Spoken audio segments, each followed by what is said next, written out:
Hoje nós vamos meditar no Evangelho de Lucas, capítulo 11. Vamos estar lendo os 4 primeiros versículos, o ensino de Jesus sobre a oração. A oração sempre será a chave da vitória, porque quanto mais nós oramos, mais perto estamos de Deus. Isso é muito importante na nossa vida diária, espiritualmente falando. E aconteceu que, estando ele a orar num certo lugar, quando acabou, lhe disse um dos seus discípulos: Senhor, ensina-nos a orar, como também João ensinou aos seus discípulos. E ele lhes disse: Quando orardes, dizei: Pai nosso que estás nos céus, santificado seja o teu nome, ou seja, o nome do nosso Deus, ele é santo, ele tem poder de mudar a nossa história nos santificando. Venha o teu reino, porque o reino de Deus, quando a Bíblia fala do reino de Deus, o reino dos céus, precisa estar dentro de nós, porque o reino de Deus não é geográfico, não é nas coisas deste mundo, mas o reino de Deus é eterno. Seja feita a tua vontade, a vontade de Deus tem que prevalecer na tua e na minha vida, assim na terra como no céu. Deus manda em tudo, tanto nos céus quanto na terra. Dá-nos cada dia o nosso pão cotidiano. O pão simboliza a provisão diária. Deus, ele é poderoso para nos dar a provisão. E perdoa-nos os nossos pecados, pois também nós perdoamos a qualquer que nos deve. E não nos conduzas em tentação, mas livrai-nos do mal. Deus está nos ensinando. Jesus, ele tem o cuidado de nos orientar a importância do perdão dos pecados. Assim como nós temos que orar pedindo a Deus para nos perdoar os pecados, nós também precisamos saber perdoar, porque quem não perdoa fica doente. Pedimos perdão a Deus para receber perdão e pedimos perdão aos homens para evitar qualquer tipo de mágoa, qualquer tipo de sentimento negativo, até mesmo ficar doente, depressivo, porque o homem, quando guarda rancor, tristeza, quem sofre é ele mesmo. Do versículo 5 até o 8, vamos traçar a parábola do amigo insistente. Disse-lhes também: Qual de vós terá um amigo, e se for procurá-lo à meia-noite, ele disser: Amigo, empresta-me 3 pães, pois que um amigo meu chegou à minha casa, vindo de caminho, e não tenho que apresentar-lhe. Se ele, respondendo de dentro, disser: Não me importunes, já está a porta fechada e os meus filhos estão comigo na cama, não posso levantar-me para tus dar? Digo-vos que, ainda que não se levante a dar-lhes por ser seu amigo, levantar-se-á, todavia, por causa da sua importunação, ele dará tudo o que houver mister. Olha aqui, Jesus está sempre nos ensinando a importância, tá vendo aqui? Ele está falando a parábola do amigo insistente. Um amigo insistente, não importa qual seja a pessoa, não importa qual seja o horário. Ele está dizendo aqui, voltar aqui no 7.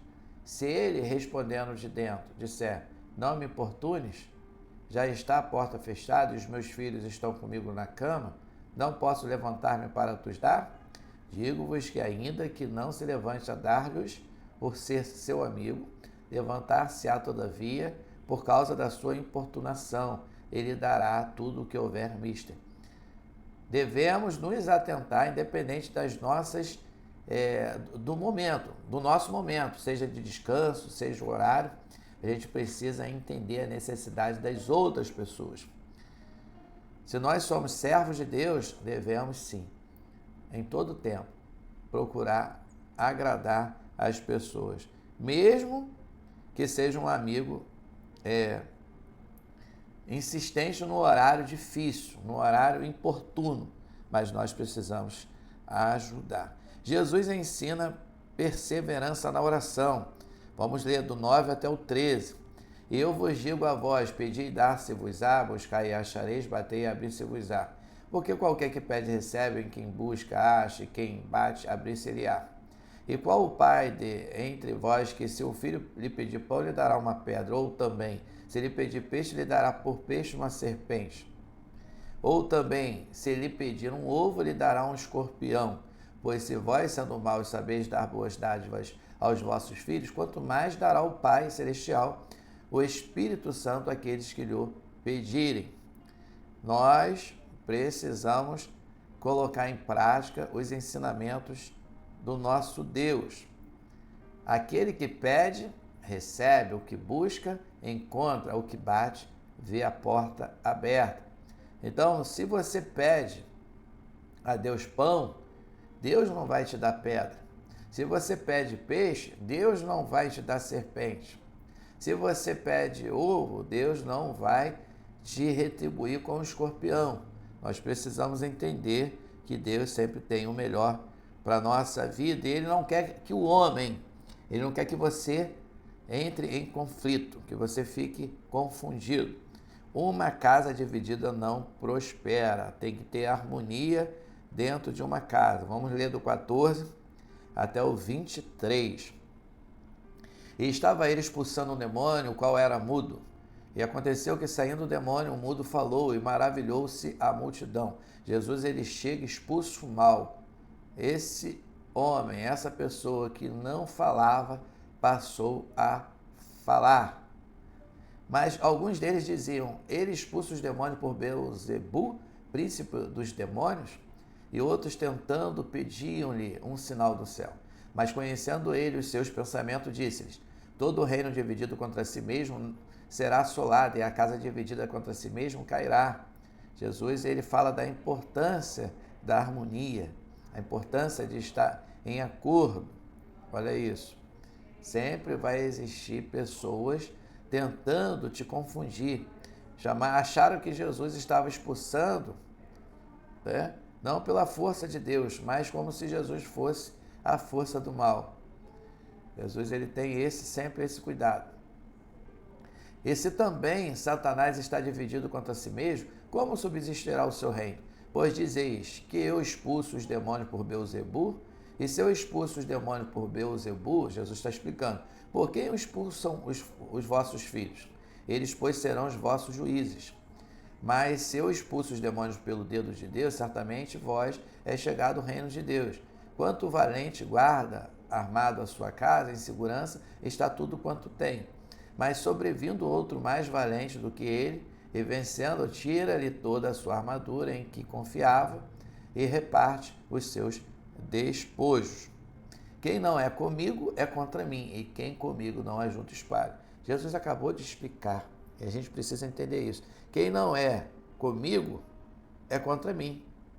Quem não é com você é contra você, e quem comigo não ajunta espalha. Então, se a pessoa não é com Jesus, ela é contra Jesus. Se ela não se ajunta com Jesus, ela espalha. Eu tenho a mente de Cristo, e você quer ter? Você tem a mente de Cristo? Esse é o segredo. Nós devemos procurar ter sempre a mente do nosso Salvador. 24 a 26. A maneira de agir de Satanás. Quando o espírito imundo tem saído do homem, anda por lugares secos, buscando repouso, e não o achando, diz, tornarei para minha casa de onde saí. E chegando, acha varrida e adornada. Então vai e leva consigo outros 7 espíritos piores do que ele.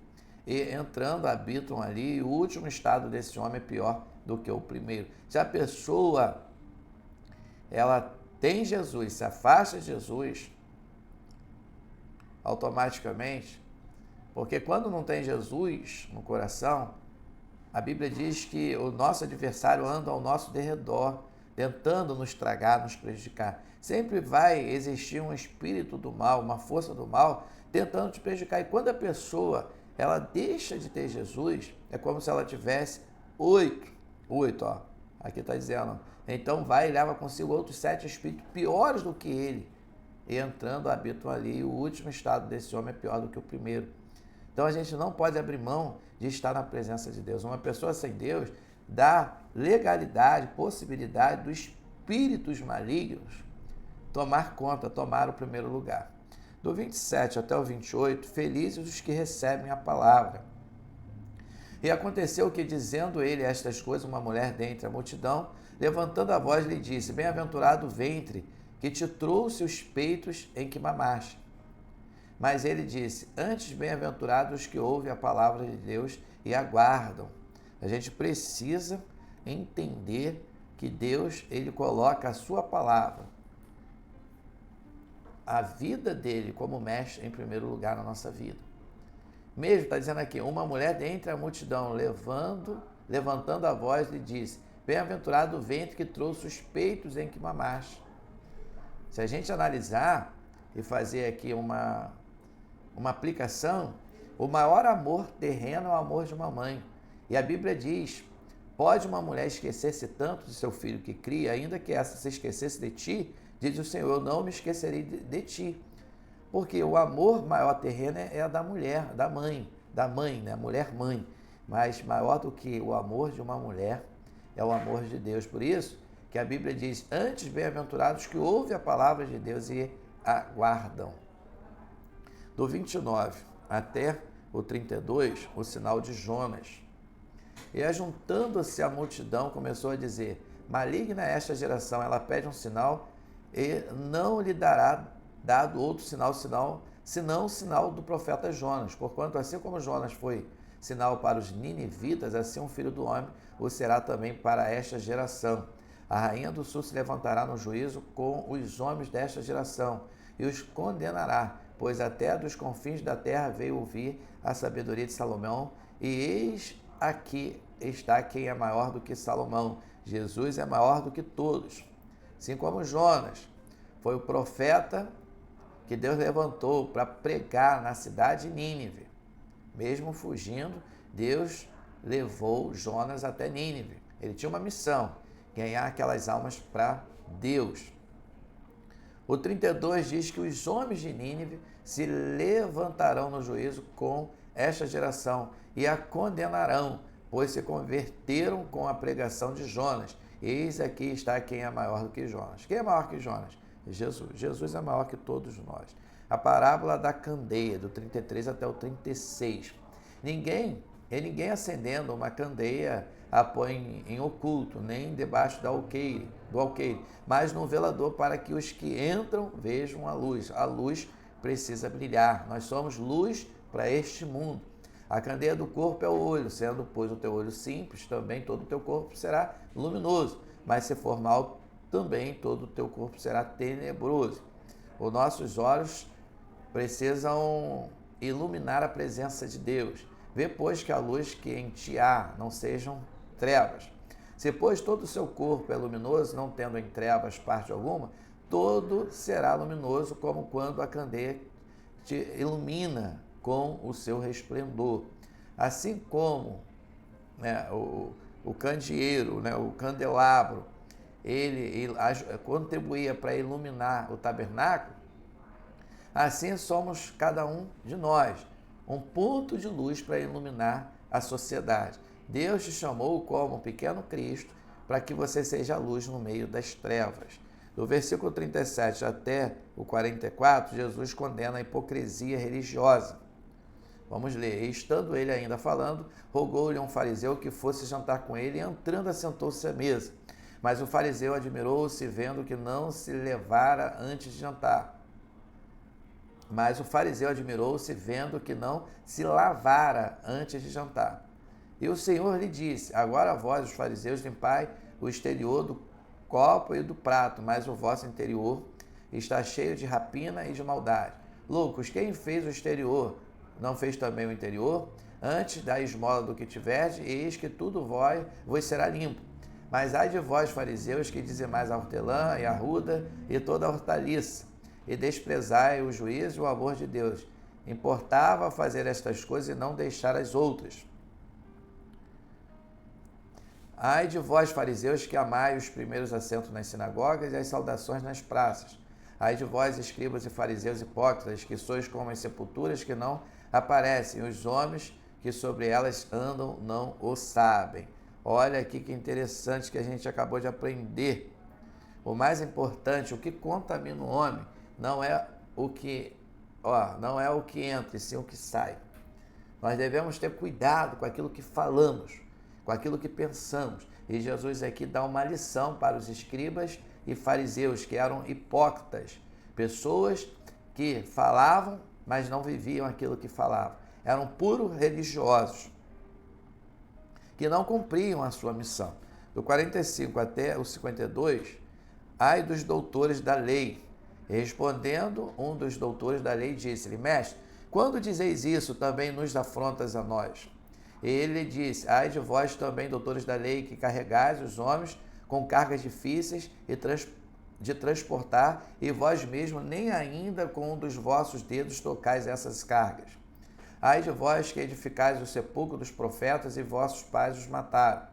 Bem testificais, pois, que consentis nas obras de vossos pais, porque eles os mataram, e vós edificais os seus sepulcros. Por isso diz também a sabedoria de Deus: profetas e apóstolos lhes mandarei, e eles matarão uns e perseguirão outros, para que desta geração seja requerido o sangue de todos os profetas, que desde a fundação do mundo foi derramado, desde o sangue de Abel até o sangue de Zacarias, que foi morto entre o altar e o templo. Assim vos digo, será requerido desta geração. Ai de vós, doutores da lei, que tiraste a chave da ciência, vós mesmos não entraste e impediste os que entravam. Nós estamos vendo aqui a lição, né? Jesus falando das punições. Ai dos doutores da lei. Jesus dizendo que tudo tem um preço.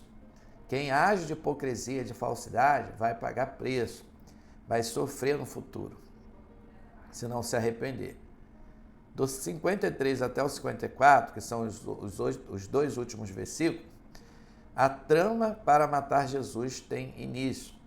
E dizendo-lhes ele isto, começaram os escribas e os fariseus a apertá-lo fortemente e a fazê-lo falar acerca de muitas coisas, armando-lhe ciladas e procurando apanhar da sua boca alguma coisa para o acusarem. Os escribas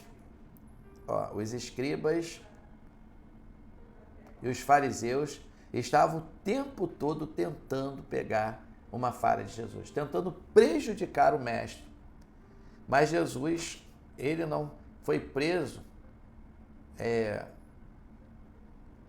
porque ele era fraco. Jesus não foi preso porque pegaram Jesus. Não, Jesus, por si próprio, ele se entregou. É lógico que foram Caifás e Anás, é lógico que foram ali os soldados romanos, né? A equipe, né, dos principais dos sacerdotes, mas Jesus mesmo se entregou. Como a gente está dizendo aqui, a trama para matar Jesus tem início. Lógico, porque aí tem a história, o contexto histórico. Mas Jesus é Deus, ele mesmo se entregou. Não tem como, tá vendo? Armando-lhe ciladas e procurando apanhar da sua boca alguma coisa para o acusar. Jesus era 100% homem, 100% Deus, perfeito. 100% perfeito, sem falha. Pense nisso. Se você é de Deus, o maligno não o toca. E Deus é com você para te guardar e te livrar de todo o mal. Que esse momento com a palavra possa ficar marcado no seu coração e que Deus te abençoe rica e abundantemente. Deus é tremendo. Deus, ele é maravilhoso. Maravilhoso. Cada vez que nós louvamos ao Senhor, mais ele faz na nossa vida.